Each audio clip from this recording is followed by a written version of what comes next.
নোয়াখালীর কোম্পানীগঞ্জে আওয়ামী লীগের সাধারণ সম্পাদক ওবায়দুল কাদেরের বাড়িতে গতকাল ভাঙচুরের পর আগুন দিয়েছে ছাত্র জনতা।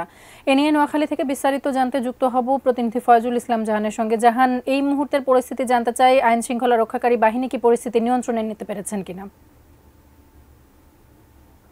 আপনি যেমনটি বলছিলেন, গতকাল বৃহস্পতিবার নোয়াখালীর কোম্পানীগঞ্জ উপজেলায় সাবেক সড়ক পরিবহন সেতুমন্ত্রী ওবায়দুল কাদেরের যে গ্রামের বাড়ি বড় রাজাপুর, সেখানে বৈষম্য বিরোধী ছাত্র আন্দোলনের ডাকে দুপুর 1টার দিকে হামলার ঘটনা ঘটে। সেখানে ভাঙচুর এবং অগ্নিসংযোগের ঘটনা ঘটে।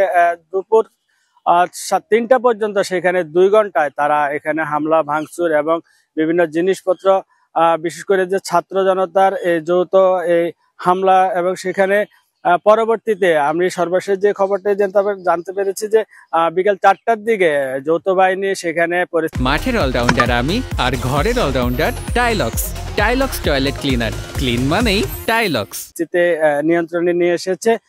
আপনাকে সর্বশেষ যে বিষয়টি জানিয়ে রাখি, গতকাল বৃহস্পতিবার সন্ধ্যার পরে নোয়াখালীর বেগমগঞ্জ উপজেলায় সাবেক সেনাপ্রধান মইনুল আহমেদের ছোট ভাই, যিনি জেলা আওয়ামী লীগের সাবেক সহসভাপতি মিনাজ আহমেদ জাবেদের বাড়িতে সন্ধ্যার পরে রাত 9টা পর্যন্ত সেখানে কিছু দুর্বৃত্ত ভাঙচুর এবং অগ্নিসংযোগ করেছে। তো এ বিষয়ে আমি নোয়াখালী জেলা বৈষম্য বিরোধী ছাত্র আন্দোলনের সমন্বয়ক মোহাম্মদ আরিফুল ইসলামের সাথে কথা বলেছি। তারা যে বিষয়টি জানিয়েছেন যে তাদের কর্মসূচির মধ্যে ছিল গতকাল বিশেষ করে ফ্যাসিবাদের দোসর যে ওবায়দুল কাদের বাড়িতে তারা ভাঙচুর করেছে।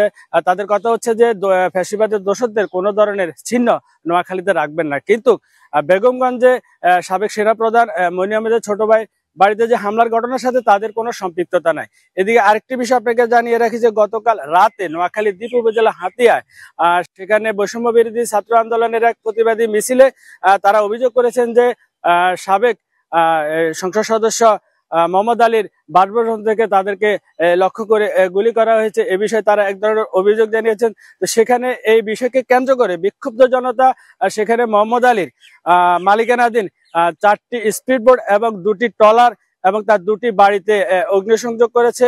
এ হচ্ছে নোয়াখালী থেকে যে বৈষম্য বিরোধী ছাত্র আন্দোলনের যে আওয়ামী নেতাদের বাড়িতে হামলা ভাঙচুরের যে সর্বশেষ আমার কাছে। তাসপিয়া।